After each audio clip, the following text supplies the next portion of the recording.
Olá, eu sou Ana Carolina Rego, sou nutricionista, conselheira da atual gestão aqui do CRN.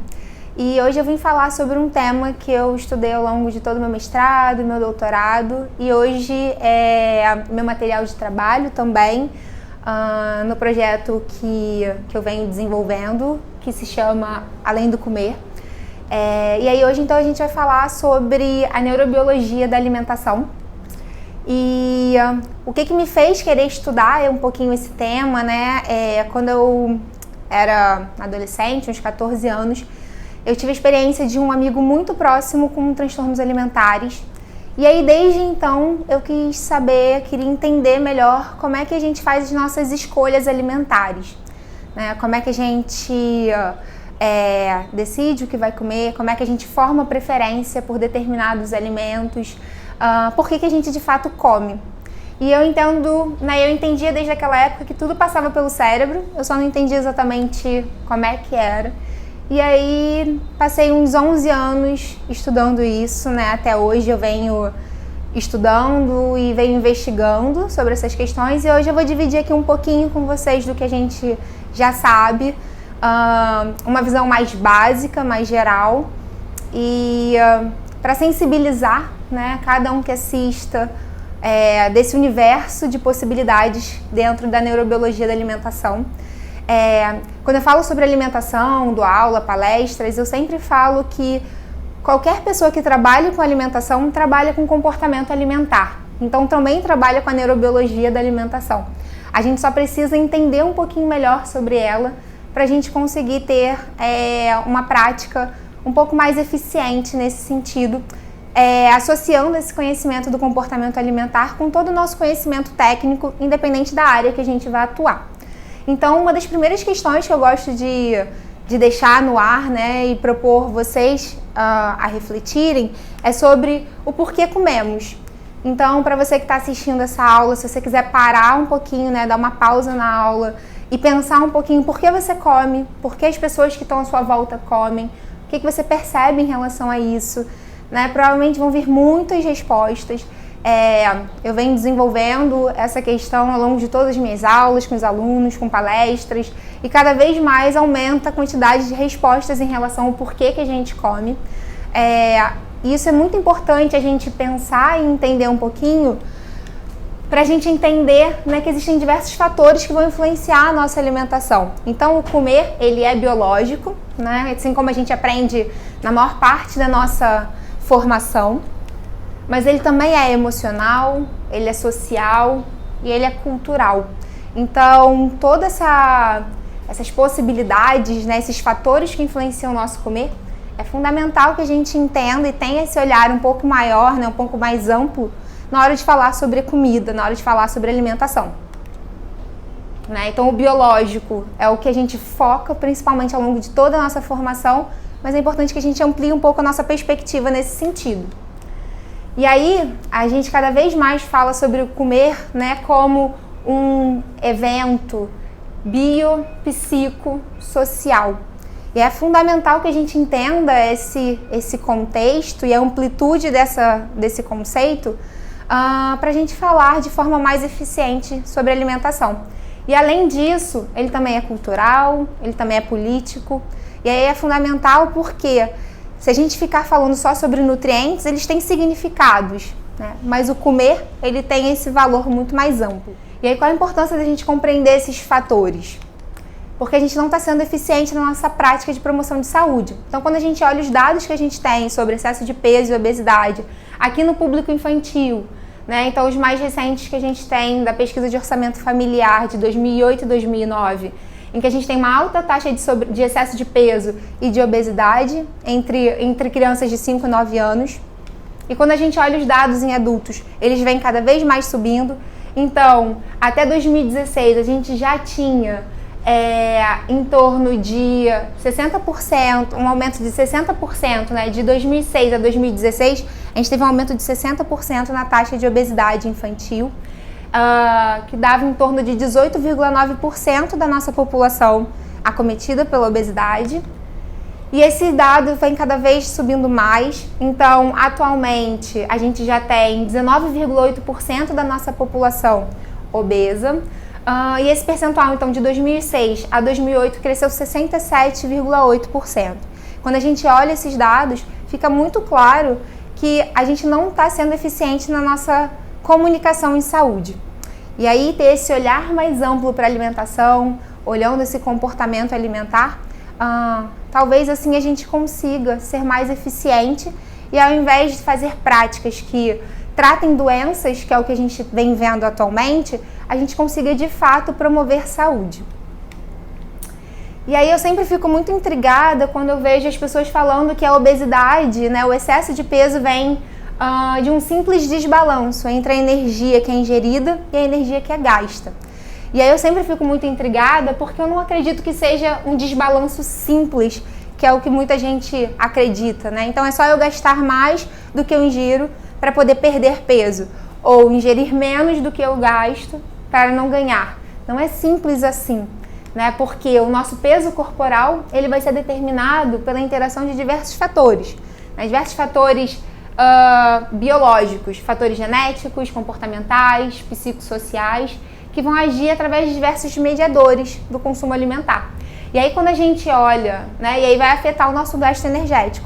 Quando a gente olha para o indivíduo, existem diversos fatores biológicos que envolvem esse balanço. Então, o consumo energético ele está associado, né, e ele é controlado pelo nosso sistema nervoso, pelo nosso sistema endócrino, pela nossa microbiota intestinal, por fatores emocionais, estresse, por medicamentos, né? Então, a energia consumida não é simples, né? O que controla ela não é simples, são muitos sistemas que estão envolvidos. Ao mesmo tempo, o nosso gasto energético envolve o nosso gasto energético em repouso, os efeitos térmicos dos nutrientes quando nós absorvemos, né? Consumimos e absorvemos, a temperatura ambiental, a questão de sono e trabalho, o gasto energético associado à atividade física. Então, é uma balança que envolve muitos fatores e muitos sistemas. Não é simples. E além do indivíduo, que é onde a gente foca atualmente, existem diversos fatores que também têm um peso muito maior dentro desse sistema entre gasto e consumo de energia. Então, a gente tem o ambiente familiar e social que esse indivíduo está inserido, as instituições, a nossa comunidade e principalmente políticas públicas, que a gente fala tão pouco, né, que agora a gente começou a olhar um pouquinho mais para isso, mas que tem um efeito fundamental sobre as nossas escolhas alimentares e sobre o nosso comportamento alimentar. Então, não adianta a gente ficar olhando só para a pontinha, né, desse iceberg aqui, desse triângulo que é o indivíduo, focando nele, se existem outras questões muito mais profundas e que impactam de forma muito, ampla nossas escolhas alimentares. E aí a gente tem que pensar que a gente vem de uma ancestralidade de escassez. Então, os nossos ancestrais precisavam caçar, as coisas não tinham rótulo, né, no ambiente. E a gente precisava entender, nosso cérebro precisava se adaptar para nos ajudar a entender o que era nocivo e o que era bom para o nosso consumo alimentar. Então, ao longo do desenvolvimento da nossa espécie, diversos mecanismos neurofisiológicos envolvidos com a utilização e a conservação de energia foram sendo desenvolvidos, né, e adaptados para que a gente conseguisse conservar energia e nutrientes para a nossa sobrevivência, né? E aí, então, se a gente pensar, a nossa espécie tem milhões de anos, né? E então esses mecanismos neurofisiológicos vêm sendo desenvolvidos e adaptados ao longo de todos esses anos. Só que agora a gente se vê num ambiente em que tem uma abundância de alimentos. A gente nunca teve tanta disponibilidade, né, e tanto acesso a tantos alimentos e principalmente de alta densidade energética. E aí o que acontece é que esses mecanismos neurofisiológicos ainda não tiveram tempo de se readaptarem a essa nova realidade. E então, por isso a importância da gente entender um pouquinho esses mecanismos e a neurobiologia, para a gente entender que o foco não deve ser somente no indivíduo, mas também no ambiente em que ele está inserido, porque é esse ambiente o qual a gente ainda não está 100% adaptado, que vem fazendo com que a gente tenha muita dificuldade de lidar com a alimentação e aí como consequência excesso de peso, obesidade e algumas doenças crônicas não transmissíveis. E aí vem um pouquinho do que eu gostaria de falar para vocês sobre a neurofisiologia do comportamento alimentar. É um tema muito amplo, né, que não daria para eu falar aqui em tão pouco tempo, de forma tão aprofundada, mas eu gostaria de sensibilizar vocês um pouquinho em relação a essa área de conhecimento. E aí, então, o nosso cérebro ele é composto por diversas células. Aqui é uma imagem minha até do meu doutorado, em que tem células gliais e neurônios que se comunicam formando essa grande rede, essa complexa rede de comunicação que vai controlar e definir todo o funcionamento do nosso corpo e do nosso comportamento, assim como o comportamento alimentar que está inserido dentro desse contexto. Então, conhecer um pouquinho do funcionamento dessas células, da comunicação entre elas, é fundamental para a gente entender um pouquinho sobre a neurobiologia da alimentação. E aí, dentro desse contexto, a gente tem dois grandes sistemas que vão controlar o nosso consumo alimentar. Então, a gente tem o controle que a gente chama de homeostático, que eu vou explicar o que é, e o controle não homeostático desse apetite. Então, o nosso corpo, né, a gente é controlado por hormônios, por neurotransmissores no nosso cérebro, vão avisar, que controlam, né, e demonstram para o nosso, e comunicam para o nosso cérebro o nosso nível de energia, né, o nosso estoque de energia. E aí a gente tem esse ambiente em que a gente está inserido, em que hoje tem uma grande disponibilidade de alimentos palatáveis, de alta densidade energética, ricos em açúcares e gorduras, de uma baixa atividade física, né? Então a inatividade física é muito estimulada dentro desse nosso novo ambiente, além de fatores ambientais, né, poluição. Então essa é a nossa realidade, né, esse ambiente. E aí a gente tem esse corpo aqui, né, em que essa fisiologia, em que o nosso sistema periférico e o nosso sistema central se comunicam ativamente, indicando o nosso estado energético. E aí, falando de neurônio, que nem eu mostrei naquela primeira imagem, que a gente tem células neuronais e gliais se comunicando nessa rede, esses neurônios que recebem a influência desses hormônios periféricos liberados no nosso trato gastrointestinal e que comunicam para o nosso cérebro o nosso estado metabólico. Então, a gente tem esses neurônios relacionados com a sinalização de fome e esses neurônios relacionados com a sinalização de saciedade. Um dos motivos do que eu gosto tanto de falar da importância desses neurônios é porque eles mostram um dos motivos do porquê o nosso corpo pode estar mais preparado para responder aos sinais de fome do que os de saciedade. Lembrando da nossa ancestralidade, desses mecanismos neurofisiológicos que eu falei ainda há pouco, e como a gente não está conseguindo se adaptar a esse novo ambiente de abundância alimentar, porque a gente tem aqui uma comunicação entre esses neurônios de fome com os de saciedade que inibem a ação, a atividade desses neurônios PONC, né, de saciedade. Mas a gente não tem uma comunicação inversa dos neurônios de saciedade inibindo os de fome. E aí, esse é um dos mecanismos de como o nosso cérebro está mais preparado para sinalizar, né, e sentir fome do que saciedade. E aí, imagina então nesse ambiente em que tem, né, tanta disponibilidade de comida, que o nosso cérebro não está conseguindo se regular, né, e controlar tantos estímulos, né, relacionados à alimentação. Esse é só um dos mecanismos, existem ainda muitos outros, mas eu acho que é importante a gente começar entendendo um pouquinho ele, porque aí as coisas vão ficando um pouco mais claras, né, na hora da gente pensar no indivíduo inserido nesse ambiente, nesse contexto alimentar. Então, a gente tem essa regulação que eu falei neuroendócrina, com o nosso, né, os hormônios que são liberados no nosso trato gastrointestinal se comunicando com o nosso cérebro. Eu gosto bastante dessa frase, desse artigo que fala o que, quando e quanto comer são decisões com as quais cada um de nós está intimamente familiarizado e que somos capazes de fazer com pouco esforço consciente. Então, a nossa alimentação, o nosso comportamento alimentar, ele é altamente automatizado, porque é uma atividade que a nossa sobrevivência depende dela. né? Então, para o nosso cérebro é um pouco mais simples, né, se adaptar e automatizar essas respostas. O problema é que agora a gente está inserido num ambiente, num contexto que não está favorecendo muito essa automatização. Então a gente tem esses sinais de curto e longo prazo que se comunicam principalmente com essa região do nosso cérebro aqui, que é o hipotálamo, onde estão inseridos aqueles neurônios que eu falei de fome e saciedade. Então todos esses hormônios que são liberados, né, aqui no nosso intestino, no nosso tecido adiposo, no nosso estômago, eles se comunicam com essas regiões aqui, controlando esse nosso apetite, indicando para o nosso cérebro o nosso estado metabólico.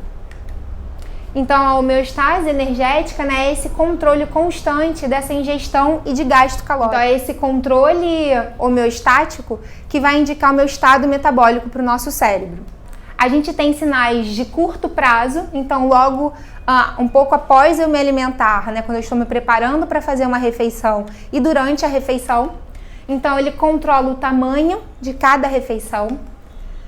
E aí ele acontece principalmente por um estímulo orexígeno, ou seja, um sinal de fome, que é através da grelina, que é um hormônio liberado pelo nosso estômago. E estímulos de saciedade, que a gente chama de estímulos anorexígenos, que são liberados principalmente no nosso intestino, principalmente no nosso duodeno, como a colecistoquinina, CCK, o PYY, o GLP-1 e vários outros hormônios que vêm sendo estudados, que estão relacionados então com esse controle do tamanho das minhas refeições e com a minha sinalização de saciedade. A gente também tem sinais de longo prazo dentro desse controle homeostático, que seria então, que aí controla então o estoque de gordura, né? Então essa reserva energética que o meu corpo vai criando para momentos em que tem aumento de demanda, por exemplo, né? Então, para se ajustar a essas necessidades. A gente tem a leptina, que é um hormônio, né, produzido e secretado no nosso tecido adiposo, então ela é conhecida como adipocina. E a gente tem a insulina, que é um hormônio pancreático, que também está relacionado com esse controle de estoque de gordura. E aí dentro desse... Então a gente tem a insulina, que é esse hormônio pancreático. Então eu mostrei um pouquinho para vocês sobre o nosso controle homeostático, mas a gente também tem um controle que é não homeostático e que vem sendo altamente estimulado dentro desse nosso contexto alimentar. E aí eu trago mais um questionamento para vocês, que seria por que mesmo sem fome sempre tem espaço para sobremesa? Isso é algo que, né, muita gente me pergunta, por que eu sempre quero comer doce, por que mesmo estando com o estômago cheio, saciado, eu ainda sinto vontade de comer outros alimentos que estimulem esse prazer? E aí entra essa explicação do nosso sistema não homeostático. Então esse controle não homeostático do apetite é o que a gente chama de sistema de recompensa, que foi o sistema que eu estudei no meu doutorado, e que envolve diversas áreas cerebrais agora, né, que se comunicam respondendo a esses alimentos palatáveis, que estão em abundância nesse nosso sistema, né, nesse nosso contexto alimentar atual, ricos em açúcares e gorduras. Ou então também há estímulos associados à comida. Todos esses anúncios, o marketing, né, ele influencia muito esse sistema aqui. Então a gente tem diversas áreas, né, que estão relacionadas com o direcionamento e busca por comida. A gente tem áreas que estão relacionadas com o que a gente chama de valor de recompensa dos alimentos, ou seja, o quão prazeroso, né, ele é. A gente tem diversas áreas que estão relacionadas com as propriedades atrativas e motivacionais do nosso cérebro, atraindo esse consumo alimentar desses alimentos. E a gente tem áreas também relacionadas com o sabor, que são ativados, né, e respondem à qualidade de sabor. Então, quando a gente olha para esse sistema aqui, ele é um sistema muito complexo que envolve diversas áreas do nosso cérebro e talvez seja mais um dos motivos do porquê está tão difícil a gente lidar com esse novo contexto alimentar em que a gente está inserido nos últimos 100 anos, talvez, né, de grande industrialização da nossa alimentação, de uma alimentação muito prática, né, mas de baixo valor nutricional, rico em açúcar e gordura, que estimula diretamente todas essas regiões aqui, gerando prazer. E aí o principal neurotransmissor, né, responsável, né, relacionado com todo esse sistema não homeostático, esse controle não homeostático, é a dopamina, que eu também estudei, né, no meu doutorado, foi o alvo do meu doutorado, que é um neurotransmissor que é liberado ali nesse sistema de recompensa e que está relacionado com a cognição, consumo alimentar, atividade motora, regulação hormonal, até da leptina, da grelina, da insulina e emoção. Então, ela está envolvida com comportamentos muito complexos, né? Inclusive o nosso comportamento alimentar.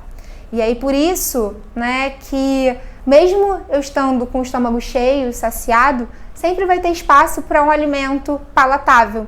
Porque esse sistema aqui muitas vezes pode se sobrepor ao nosso controle homeostático de reserva energética, direcionando então o nosso consumo para alimentos de alta densidade energética e que muitas vezes e que contribui muito, né, com esse nosso desbalanço energético no final, tendo como consequência o nosso excesso de peso, né, o excesso de peso da população e consequentemente a obesidade. Então, e aí fica muito claro porque que não é uma questão de foco, força e fé, que é o que a gente vê na nossa cultura, né, em que foca no indivíduo como ele sendo o único responsável pelo seu excesso de peso e pelas suas escolhas alimentares, porque existem diversos sistemas, então, no nosso cérebro que vão controlar tanto esse sistema homeostático quanto esse sistema não homeostático e que está relacionado, então, com esses mecanismos, né, que eu falei, homeostáticos, hormonais, neuroendócrinos, como com a tomada de decisão, prazer, motivação, os hormônios que são liberados no trato gastrointestinal, aprendizado e memória, gosto, odor. Isso tudo influencia as nossas escolhas alimentares. E aí fica muito claro que não é só foco, força e fé, não é ter força de vontade para eu conseguir melhorar as minhas escolhas alimentares. A gente está inserido num contexto, né, num ambiente em que não vem favorecendo essas melhores escolhas. Então a gente tem vários circuitos que estão relacionados com esse comportamento alimentar. Então, se a gente pensar em neurobiologia da alimentação, a gente vai ver que é um tema muito amplo, muito complexo e que é fundamental que a gente domine e entenda melhor se a gente for falar de alimentação e for trabalhar com alimentação. Talvez assim a gente consiga ter uma prática mais eficiente e de fato promover saúde. Então, neurobiologia da alimentação envolve balanço energético com controle homeostático, envolve memória, prazer, hábito, estímulos sensoriais como gosto, odor, aparência, textura, a comunicação entre o nosso trato gastrointestinal e o cérebro, a motivação por comer determinado alimento, estilo de vida, o nosso desenvolvimento. Por isso que é tão importante a gente falar sobre a introdução alimentar e o desenvolvimento do comportamento alimentar, porque é um período muito crítico para o desenvolvimento desse comportamento, as influências ambientais, as nossas emoções, afeto, satisfação, isso tudo contempla, né? Está dentro desse comportamento alimentar. Não dá para a gente reduzir e querer olhar só para balanço energético e dizer para as pessoas que elas só precisam gastar mais do que elas consomem para de fato manter o seu peso para poder emagrecer. Então é um pouquinho do que eu queria sensibilizar e trazer dentro desse contexto da neurobiologia da alimentação. Queria agradecer pelo convite. Quem quiser entrar em contato comigo, fica aqui meu e-mail. E boa aula para vocês!